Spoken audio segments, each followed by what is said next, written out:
Good morning, सुप्रभात, जय हिंद। आज है 20 मार्च 2023 और आज की दैनिक समसामयिकी से रिलेटेड जो भी महत्वपूर्ण प्रश्न बच सकते हैं उन्हें मैं आपके लिए करेक्ट करके लेके आया हूँ।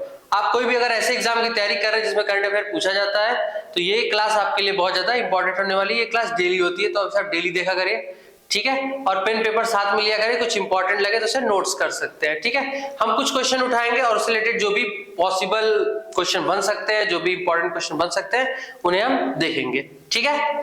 तो आज का पहला क्वेश्चन है,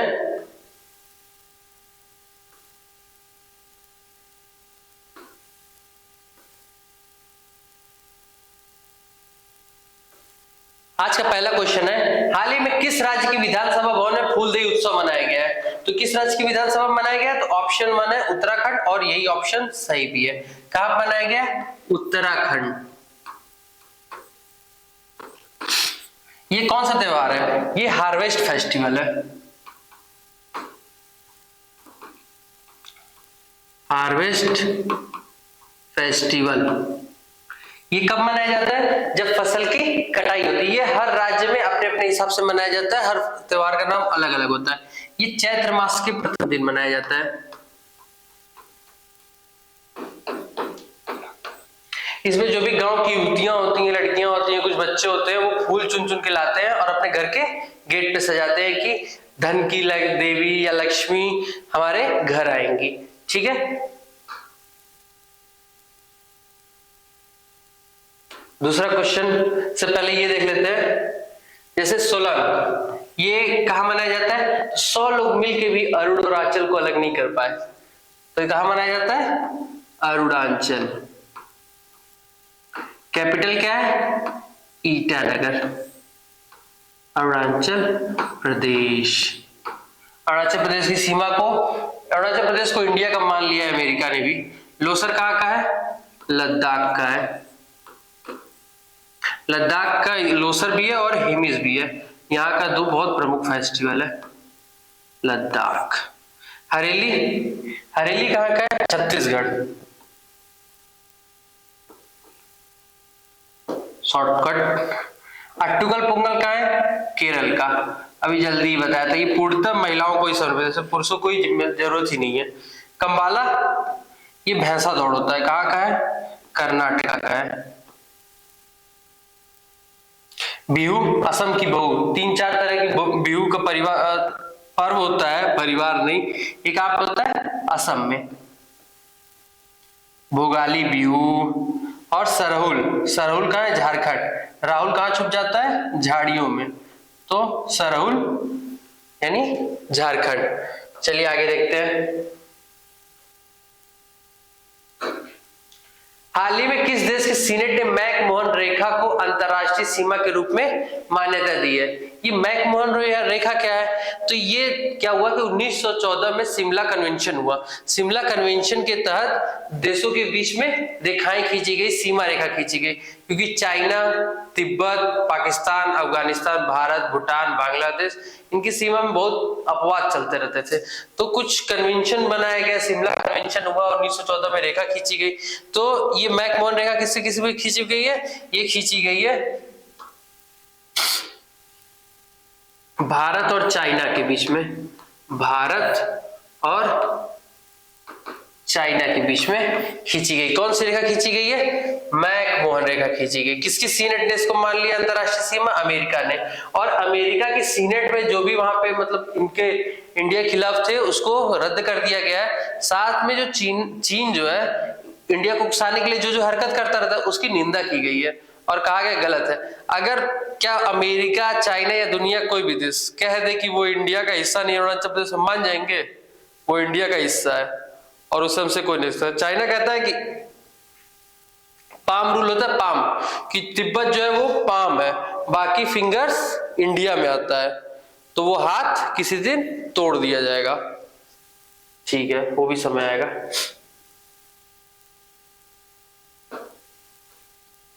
नेक्स्ट देखते हैं, कुछ इंपॉर्टेंट लाइन दे रखी है। तो डूरंट लाइन कहां की है? ये पहले भारत और अफगानिस्तान के बीच में थी, लेकिन अब ये पाकिस्तान और अफगानिस्तान के बीच में है। पाकिस्तान और अफगानिस्तान।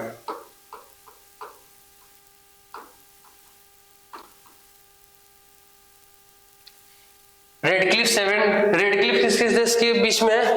तो इंडिया एंड पाकिस्तान। समांतर 38 यानी 38th पैरेलल, ये किसके बीच में है? ये है नॉर्थ कोरिया। ये सब एग्जाम में बहुत ज्यादा पूछा जाता है। North Korea and south Korea. क्या नॉर्थ कोरिया और साउथ कोरिया अलग अलग देश है? तो हाँ, अलग अलग देश है। और 38 तो हो गया। 17th पैरेलल, 17th पैरेलल किस किस चीज में है? नॉर्थ वियतनाम और साउथ वियतनाम। नॉर्थ वियतनाम को कब्जा किया था रूस, साउथ वियतनाम किया था अमेरिका। अमेरिका ने 28 करोड़ बम गिराए, कुछ नहीं कर पाया। 49th पैरेलल किसके किसके बीच में है? ये अमेरिका और ये नॉर्थ वियतनाम साउथ वियतनाम अलग अलग देश नहीं है, अमेरिका एंड कनाडा। इसके बाद हिंडनबर्ग और ऑर्डरनीस, ये दोनों की दोनों लाइनें हैं जर्मनी और पोलैंड के बीच में। पोलैंड,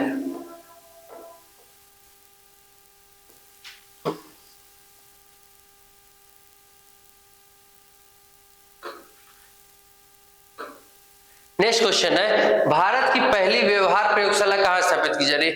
ह्यूमन की व्यवहार का अध्ययन क्या कहलाता है? उसकी साइकोलॉजी, मनोविज्ञान, उसके मन का अध्ययन। तो उसी व्यवहार पर रिसर्च करने के लिए ये व्यवहार प्रयोगशाला खोला जा रहा है जयपुर में, जहां पर इससे रिलेटेड स्टडी होगी, पीएचडी लेवल की डिग्रियां दी जाएगी, सर्टिफिकेट कोर्स दिया जाएगा और आईआईटी आईआईएम के जो बेस्ट टीचर होते हैं, जो साइकोलॉजी पे रिसर्च कर रहे होते हैं, वो टीचर आके यहाँ पे लेक्चर देंगे। ठीक है, तो ये कहां पे शुरू हो रही है? जयपुर में। जयपुर किस राज्य पड़ता है? राजस्थान में। अशोक गहलोत तो अभी वहां पे 19 नए राज्य बनाए और 3 नए प्रखंड बनाए, उन्होंने बोला कि वहां पे 50 राज्य रहेंगे। भारत का पहला घास संरक्षण केंद्र कहां पे है? तो ये है रानीखेत, उत्तराखंड।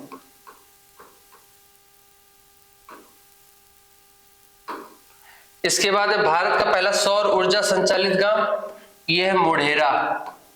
मोढेरा कहां पे है? गुजरात। यहीं पे क्रिकेट स्टेडियम भी बना है, जिसका नाम बदल के नरेंद्र मोदी स्टेडियम कर दिया गया है। तो भारत का पहला वन चिकित्सा केंद्र ये कहां है? ये भी है रानीखेत, उत्तराखंड। इसके बाद भारत का पहला सैटेलाइट फोन से लैस राष्ट्रीय उद्यान, वही राष्ट्रीय उद्यान जिसमें एक सींग वाले गैंडे पाए जाते हैं। कौन सा है? काजीरंगा। एक सींग वाले गैंडे के लिए फेमस। किस राज्य में पाया जाता है? किस राज्य में पाया जाता है भाई? याद ही नहीं आ रहा है। असम में। भांग की खेती को वैध घोषित करने वाला हिमाचल प्रदेश। मुलेठी की खेती करने वाला हिमाचल प्रदेश। दालचीनी की खेती करने वाला हिमाचल प्रदेश। हाल ही में समीर खाकर, आप इनको पहचानते होंगे, बॉलीवुड के अच्छे खासे अभिनेता थे, मतलब साइड एक्टर, और इनका निधन हो गया। किससे संबंधित है? अभिनेता। तो ये जो निधन वाले केस होते हैं, इसमें ये क्वेश्चन पूछ दिया जाता है कि किस फील्ड से रिलेटेड थे। ये फेमस लोगों के लिए होता है। आप इस क्वेश्चन को बहुत ध्यान से देखा करिए, क्योंकि अगर एक क्वेश्चन आ गया और एक क्वेश्चन अगर आपसे छूट गया तो बहुत पछताते हैं लोग, क्योंकि सिलेक्शन एक नंबर से ही रुकता है। श्याम शरण नेगी, ये कौन है?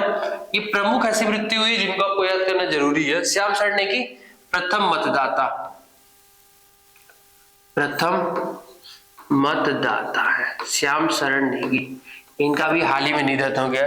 मुलायम सिंह यादव, इनको क्या मिला है? इनको मिला पद्म विभूषण। ये क्या है? राजनेता है। ये पहले प्राइमरी के टीचर थे, फिर प्रिंसिपल बने, फिर सीएम बन गए। लुइस फ्लेचर ऑस्कर विनर है ये, और इनकी भी डेथ हो गई है। हिलेरी मेंटल 2 बार की बुकर प्राइज विनर है, बुकर प्राइज विनर है 2 बार की। राजू श्रीवास्तव कॉमेडियन है। आपने राजू श्रीवास्तव कॉमेडी ढेर सारी देखी होगी, अपने यूपी के हैं। शिंजो अबे ये जापान के पीएम है, इनका एसिसिनेशन कर दिया गया, एसासिनेशन नहीं हत्या हुई है। के सिंगर है, इनकी गाना गाते समय हार्ट अटैक आ गया था। ये सब नहीं पूछेगा क्या हुआ था कैसे हुआ था, बस ये पूछेगा कि कौन है। बीबी लाल पुरातत्वविद है, पुरातत्वविद।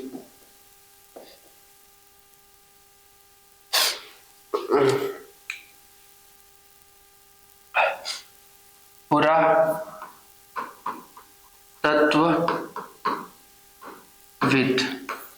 यानी हिस्ट्री से रिलेटेड है। हाल ही में जियो सिनेमा ने किसे अपना ब्रांड एम्बेसडर, कोई भी अपने प्रचार प्रसार के लिए अपनी मार्केटिंग के लिए ब्रांड एम्बेसडर नियुक्त करता है, और ये क्वेश्चन भी कहीं ना कहीं एग्जाम में पूछ ही देता है। तो जो भी आप वनडे का उठाएंगे 1 2 3 4 सेट, तो ये सब क्वेश्चन कहीं ना कहीं आपको मिलते रहते हैं। तो जियो सिनेमा ने किसे अपना ब्रांड एम्बेसडर नियुक्त किया है, तो ये नियुक्त किया है सूर्य कुमार यादव को। हरमनप्रीत को किसके किसके लिए किया, पूमा इंडिया के लिए। महेंद्र सिंह धोनी को अभी आगे बताता हूँ, मनिका बत्रा को आगे बताता हूँ।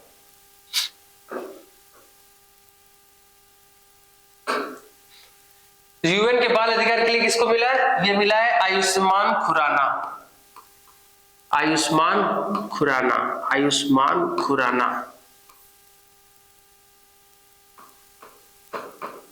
खुराना। पूमा इंडिया हरमनप्रीत कौर,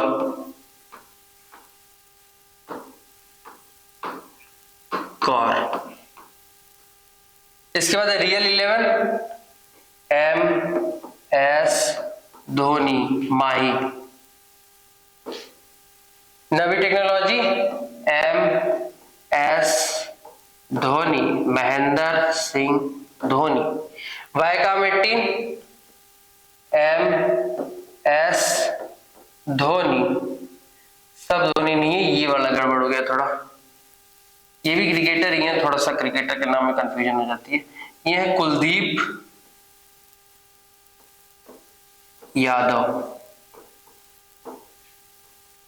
तो real 11 Kuldeep Yadav, Viacom 18 MS Dhoni, और नवी टेक्नोलॉजी MS धोनी। एडिडास ये टेनिस प्लेयर है, कौन है, मनिका बत्रा। यही मैं आपसे कह रहा था कि आगे बताता हूं, ठीक है। नेक्स्ट क्वेश्चन है, कहां पर दुनिया का सबसे बड़ा चिप सेंटर बनाया गया है। चिप सेंटर आर्टिफिशियल इंटेलिजेंस में बहुत ज्यादा आगे बढ़ रही है, चैट जीपीटी G4 आ गया है, ठीक है। तो ये कहां पे बनाया जा रहा है, ये बनाया जा रहा है साउथ कोरिया में। कहां पे, साउथ कोरिया में, इसको आप ध्यान रखिएगा। नेक्स्ट क्वेश्चन तो नहीं है, कुछ इंपॉर्टेंट फैक्ट है जो अभी हाल ही में एग्जाम में पूछे जा चुके हैं। तो इसमें से पहला है कि दुनिया का सबसे ऊंचा मतदान केंद्र कहां है, तो नाम ऐसे लिखते हैं शी गंगा, इसे टशी गंगा नहीं पढ़ेंगे, शी गंगा पढ़ेंगे, ट साइलेंट रहेगा, शी गंगा, ये इंग्लिश का वर्ड है। इसके बाद है 100% पेपरलेस होने वाला दुनिया का पहला देश कौन बना है, ये बना है दुबई। कौन बना है, दुबई। इसके बाद विश्व का सबसे बड़ा फ्लोटिंग सोलर पार्क कहां है, सिंगापुर, सिंगापुर। भारत का पहला टीवी मुक्त केंद्र प्रदेश लक्षद्वीप, लक्षद्वीप ने अपने लक्ष्य को हासिल कर दिया और टीवी को दूर भगाया, लक्षद्वीप। 4.5 दिन का कार्य सप्ताह, ये बहुत इंपॉर्टेंट क्वेश्चन है और ये एनटीपीसी में भी पूछा जा चुका है, सीबीटी 2 में। यूएई में दुनिया का पहला देश कौन सा है जो 4.5 दिन का कार्य सप्ताह दे रहा है, यूएई। नेक्स्ट क्वेश्चन है, हाल ही में भारत और किस देश में संयुक्त स्मारक डाक टिकट जारी, 75 साल की दोस्ती का, 75 साल की दोस्ती का जश्न मनाया जा रहा है, 75 वर्ष की दोस्ती का जश्न मनाया जा रहा है। कौन मना रहा है, भारत और लग्जमबर्ग। लग्जमबर्ग की कैपिटल क्या, लग्जमबर्ग छोटा सा है, क्या कैपिटल होगी, लग्जमबर्ग की है। अब दिल्ली की कैपिटल क्या होगी, कोई और थोड़ी होगी, लखनऊ थोड़ी होगी, दिल्ली ही होगी, ठीक है। एक बार पहले फिर से रिवीजन कर लेते हैं।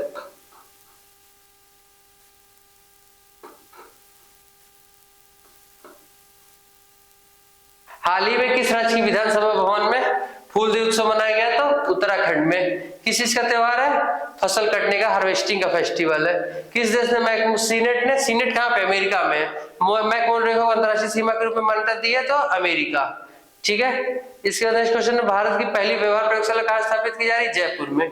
इसके बाद है कि समीर खाखर के अंदर हो गया, वो राजनेता थे। ठीक है। जियो सिनेमा ने ब्रांड एम्बेसडर किसे बनाया? सूर्य कुमार यादव को। ठीक है। दुनिया का सबसे बड़ा चिप सेंटर कहाँ बनाया जा रहा है? साउथ कोरिया में। भारत और किस देश ने? लग्जमबर्ग ने एक संयुक्त डाक टिकट जारी किया है।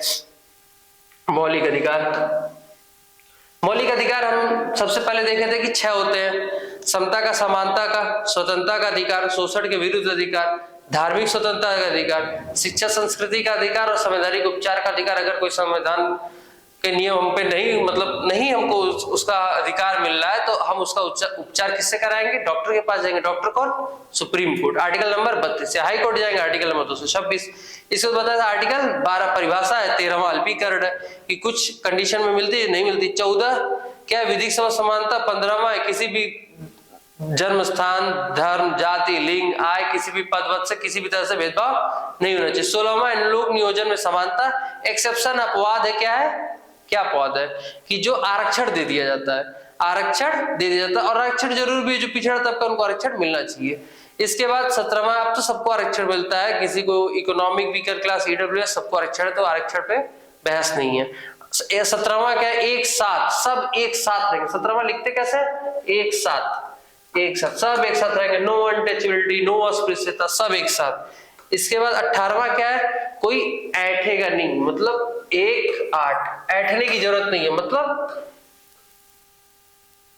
उपाधियों का अंत। 19वां ढेर सारी आजादी। ए अफलातून घूमो, ए अफलातून घूमो, मतलब कहीं भी आओ, आओ जाओ, बोलो, कोई दिक्कत नहीं। एक मतलब अफलातून बोलने का, कुछ भी आप बोल सकते हैं, प्रेस मीडिया इसी से है। बी बिना हथियार के आप सभा कर सकते हैं। सी कमेटी बना सकते हैं। डी डिस्टेंस ट्रेवल कर सकते हैं। ई इस्टेब्लिश, कहीं भी जाके बस सकते हैं। और जी आजीविका, अपने कमाने के लिए किसी भी तरह का रोजगार कर सकते हैं। इसके बाद आता है 20वां क्या है? कि दोष सिद्धि से संरक्षण, यानी आप खुद के खिलाफ गवाही नहीं दे सकते। एक बार की एक सजा मिलेगी, जब सजा आपने जो अपराध किया होगा उसी समय के कानून से सजा मिलेगी। इसके बाद आता है आर्टिकल 21 है प्राण एवं दैहिक स्वतंत्रता। इसमें कि आपको एक गरिमापूर्ण जीवन जीने का हक है। एक इंसान और जानवर में फर्क होता है, तो आपको एक गरिमापूर्ण जीवन जीने का हक है। प्राण एवं दैहिक स्वतंत्रता।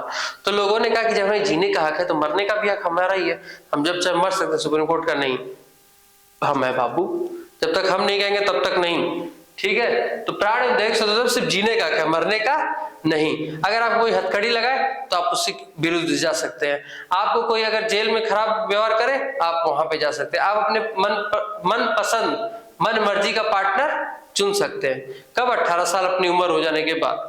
ठीक है। 18 साल 21 साल जो भी है वो हो जाने के बाद आप अपने मनपसंद का एजुकेशन ले सकते हैं, मनपसंद का रोजगार ले सकते हैं। तो ये आर्टिकल 19 इसमें ऑटोमेटिक इंक्लूड है।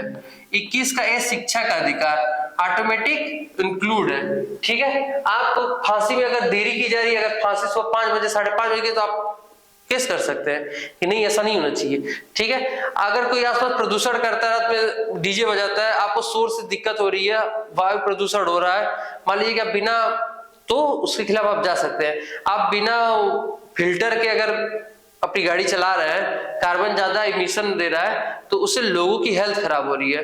तो ये सब क्या है? एक गरिमापूर्ण जीवन जीने के लिए, ताकि आप कुछ भी ऐसा नहीं करेंगे जिससे दूसरों को नुकसान हो। आप कुछ भी ऐसा करते हैं तो ये आर्टिकल 21 क्या देता है? एक गरिमापूर्ण जीवन जीने का अधिकार देता है। ठीक है। मैं पत्थर पर लिखी इबारत हूँ, शीशे से कब तक तोड़ोगे, मैं मिटने वाला नाम नहीं, तो मुझको कब तक रोकोगे। तो keep studying, keep healthy, stay healthy. Thank you.